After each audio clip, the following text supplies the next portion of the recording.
We basically wear four hats at Government Accountability Project. The first is defending people against retaliation. And since 1979, I've worked with about 9,000 whistleblowers now. Probably only about 1,000 of them as actual clients, but a lot of informal guidance, kind of being the answer line, sharing people the facts of life. The other organizations that would be interested in their concerns and natural allies for them, what the lay of the land is legally. But we are formal lawyers too. Um, I've won a case at the Supreme Court. We do trials and hearings regularly. A lot of work in the courts of appeals. We did front of the court briefs for Senators Charles Grassley and Ron Wyden and Representative Jackie Speer, defending the integrity of whistleblower laws that had already been passed so that the retaliation rights would be credible. So that's one thing we do. Second thing we do is help them make a difference.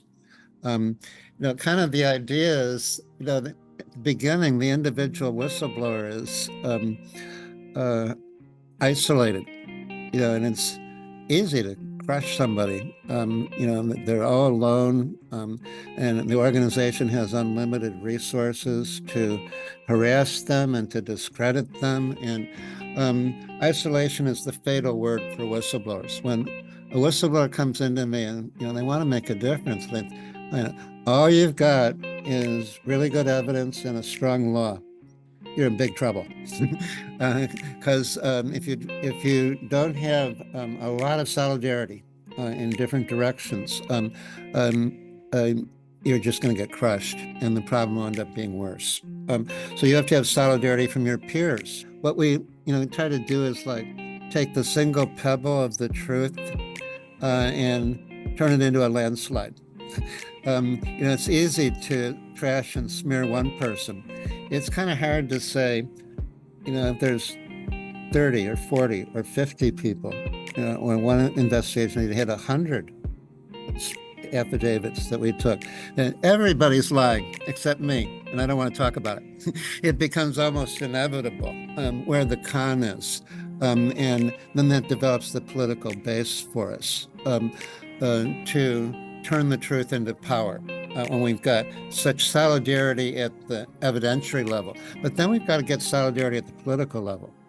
And so what GAP does is we try to reverse the dynamic of isolation.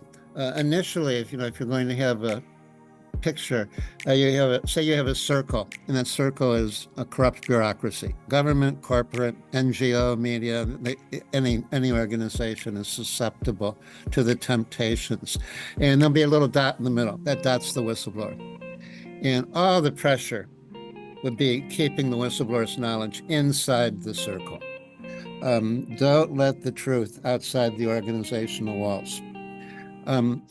What we do is we widen the circle. We get it to all the stakeholders who should be benefiting from that isolated whistleblower's knowledge. And when that happens, instead of a corrupt bureaucracy surrounding the lonely whistleblower, it's society surrounding that bureaucracy.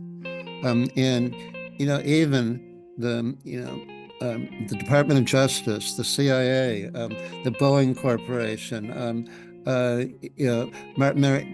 companies, General Electric, companies that seemed, Bechtel Corporation in the nuclear power industry, seemed invincible. They were so politically powerful. Not when society knows the truth. And everybody is, they're upset about it because they've been betrayed, and they're surrounding that bureaucracy. So that's our second head, as we try to help them make a difference. And the things I was talking about, whistleblowers, and those are all cases where we did independent investigations and helped them to make a difference. Like one that really saved a lot of lives was an FDA scientist, Dr. David Graham, who exposed that Vioxx, which was supposed to be a super painkiller, aspirin on steroids, best painkiller ever made. It's actually a killer painkiller. it caused 40,000 to 50,000 fatal heart attacks.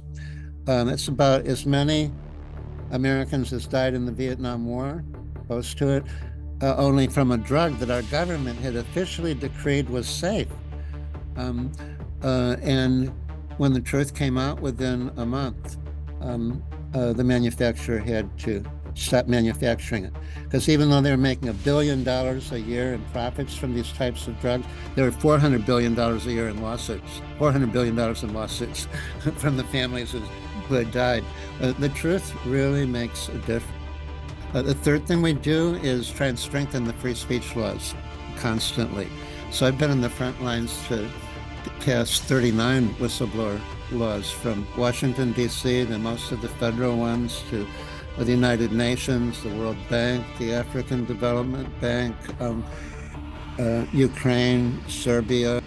We're always trying to get stronger laws. And that involves not just getting them passed, but monitoring their impact. So, we do studies. How are these laws working in practice? How strong are these rights on paper? Are the laws honest rights? Is there a lot of fine print that's, devilish details that turn the laws into a trap? And a lot of the laws are like traps. It's like they're directing the whistleblowers to a government office. Yeah, you have anti-retaliation rights if you go talk to the people that you're blowing the whistle on. Not directly, but that same type of dynamic. And they really are traps that we warn people about. And there's other ones that are very solid on paper. And we say that whistleblower laws are like free speech shields. And you go into battle with a metal shield, it's dangerous, but you got a fighting chance to live. You go into battle with a cardboard shield, no matter how beautifully it's painted and how impressive it looks, you're going to die. And we assess what whistleblower laws are genuine, metal shields, which ones are phony, cardboard shields, and what's the track record of these things? How are they being implemented? So that's our third hat. And then the fourth one is sharing our lessons learned. So that's the law school clinic. It's putting on survival guides and books and pamphlets, doing law review articles, op-eds, hosting international visitors, going on speaking tours for the State Department, accepting invitations like yours.